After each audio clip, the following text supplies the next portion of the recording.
សិនសញ្ញាណគ្រាន់តែជាគៀងកញ្ចក់មួយមានតម្លៃដល់3លានដែរទេខ្ញុំមិនខ្វះលុយទេតាពាក់ព័ន្ធអីនឹងលោកគឺជាលុយរបស់ប៉ាទេបើដៃទលាយយ៉ាងហ្នឹងមានលុយច្រើនប៉ុណ្ណាក៏ត្រូវរលាយដែរខ្ញុំចៃមិនមែនលុយរបស់ប៉ាទេខ្ញុំចៃលុយមរតករបស់ម៉ាក់ខ្ញុំពីព្រោះម៉ាក់ខ្ញុំជាកូនស្រីអ្នកមានមិនមែនម្ដាយអាក្រក់ហើយទៅមានតំណែងថ្ងៃនេះអាចប្រៀបធៀបទេឯងនិយាយស្អីហ្នឹងជាបន្តសូមធ្វើការបង្ហាញវត្ថុទី2របស់យើងស្ពៃបូកូមរកតតម្លៃចាប់ផ្ដើមពី5លាន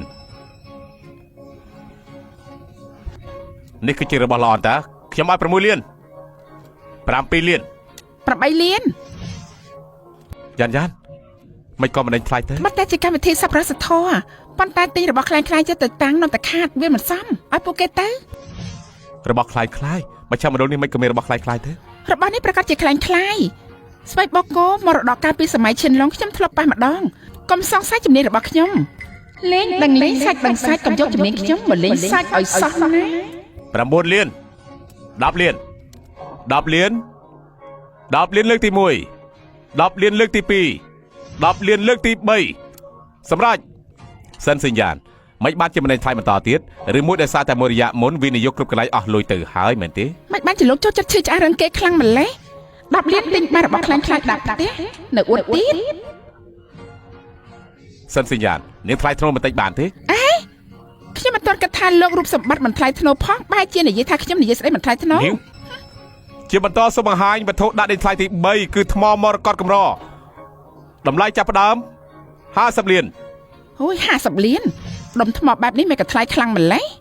ប៉ុន្តែដេញថ្លៃសប្បុរសធម៌តែមជ្ឈមណ្ឌលនេះមិនគួរកាត់ថ្លៃពួកយើងពេកទេណែណាហ៊ានចំណាយ50លានទិញដុំថ្មបែបនេះនោះក៏មើលស្រាតដុំថ្មមរកតមួយនេះឲ្យសោះណាថ្មនេះប្រហែលជាអាចជ្រៀកចេញជាហ្គិចតម្លៃរាប់រយលានឯណោះពិតជារបស់ល្អមែន100លានធ្លាប់លើថាអ្នកនាងសិនចាយលុយដូចកដាស់ចាយលុយគ្មានព្រំដែនកំណត់ថ្ងៃនេះខ្ញុំពិតជាភ្លឺភ្នែកហើយសិនសញ្ញាណស្ពៃបូកូបាញ់មិញនាងមិនព្រមដេញថ្លៃបើជាចំណាយ100លានទិញដុំថ្មទៅវិញក្នុងខួរក្បាលនាងទុកស្អីទៅទុកឲ្យលោកឯងកុំខ្វះរឿងខ្ញុំចានពេកសិនសញ្ញាណមិនក៏ហ៊ាននិយាយជាមួយអ្នកប្រុសភ័យបែបហ្នឹងក្រែងសិនសញ្ញាណស្រឡាញ់អ្នកប្រុសភ័យថ្ងៃនេះមិនបានចេះតែឆ្លោះជាមួយអ្នកប្រុសភ័យប្រុសម្នាក់អង្គុយក្បែរសិនសញ្ញាណនោះជាអ្នកណាអាចមកពីសិនសញ្ញាណមានអ្នកថ្មីលែងត្រូវការអ្នកប្រុសភ័យហើយសិនសញ្ញាណខ្ញុំខឹងមែនតើហើយណាលើនេះទោះបីជានាងវល់ខ្ញុំយ៉ាងម៉េចខ្ញុំមិនព្រមអភ័យទោសឲ្យនាងទេទុកមុខឲ្យលោកហើយចង់ឲ្យខ្ញុំវល់ទៀត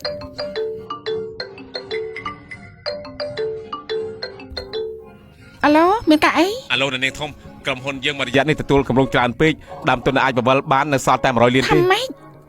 សម្រាប់100លានលើកទី1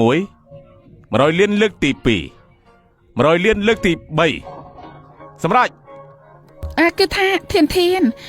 បើខ្ញុំប្រាប់ថាខ្ញុំទៅតែចំណាយអស់100លានតើគិតយ៉ាងម៉េចដែរទៅប្រហែលខ្ញុំប្រាប់ថាគ្រាន់តែទៅទិញរបស់ឲ្យគេស្គាល់មុខតែប៉ុណ្ណោះមិនបាច់ទៅចំណាយ100លានអញ្ចឹងខ្ញុំទិញថ្មមរកតមួយដុំអូខេយ៉ាងណាលុយ100លានណានាងបានចាយថាយ៉ាងណាកុំទិញរបស់ផ្សេងទៀតអីបានទេហ៎កុំខ្វល់ឪឯងអូខេឪចាំមិនគ្មានអីទេរឿងតូចតាច